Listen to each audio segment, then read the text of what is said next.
So good morning guys, welcome back to my channel. আজ চলে এসে একটা নতুন ব্লগ নিয়ে। হঠাৎ করে ঠিক হলো যাবো হচ্ছে হেনরি আইল্যান্ডের দিকে। তো সঙ্গে থাকা এখন ডায়মন্ড হারবারে আছি, দেখতে পাচ্ছ। তো এখানে জল, এখানে ব্রেকফাস্ট করলাম আশিমেশ্বর হোটেল, প্রতিটা ব্লগেই দেখো। তো এবার তোমাদের হেনরি আইল্যান্ডের ভেতরে নিয়ে যাচ্ছি ভেতর। তো চলো।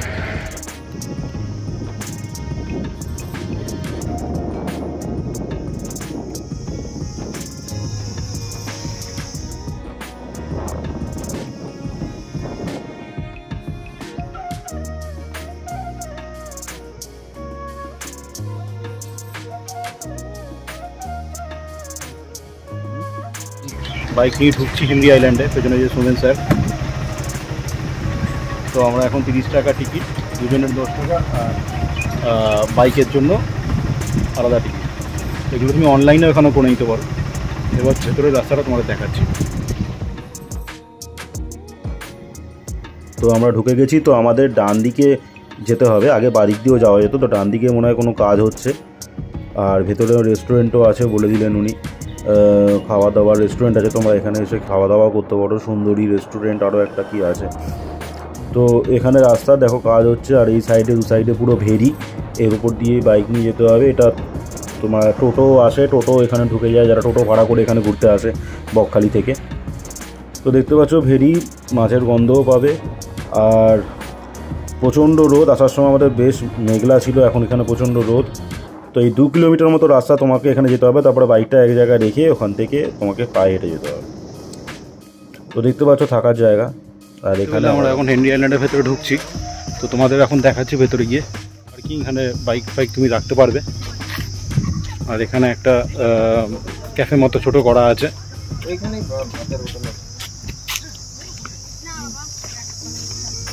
তো এইটা হচ্ছে এন্ট্রান্স। এখানে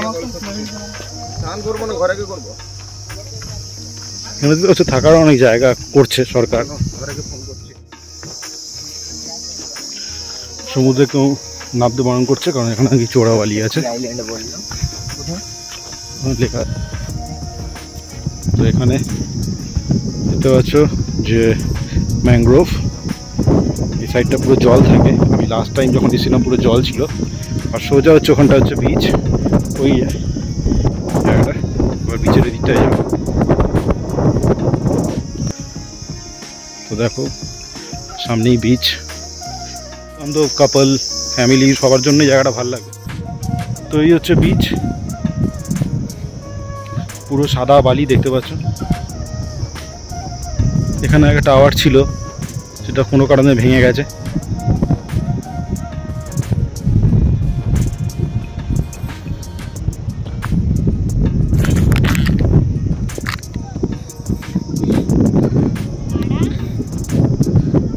দেখতে পাচ্ছ অনেকে নেমে গেছে স্নান করতে।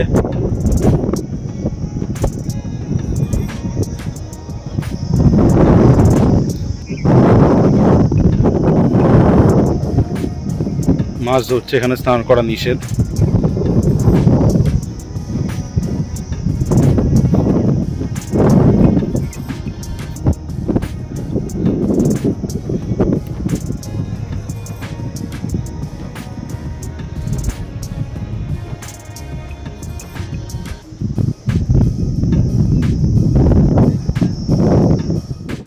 বেশি বড় করে লাভ নিয়ে একটা মিনি ব্লগ টাইপের করার চেষ্টা করলাম।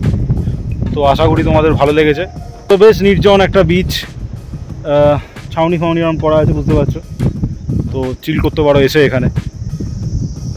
আর এখানেও ভেতরে রেস্টুরেন্ট আছে, তোমরা এখানেও খাওয়া দাওয়া করতে পারো।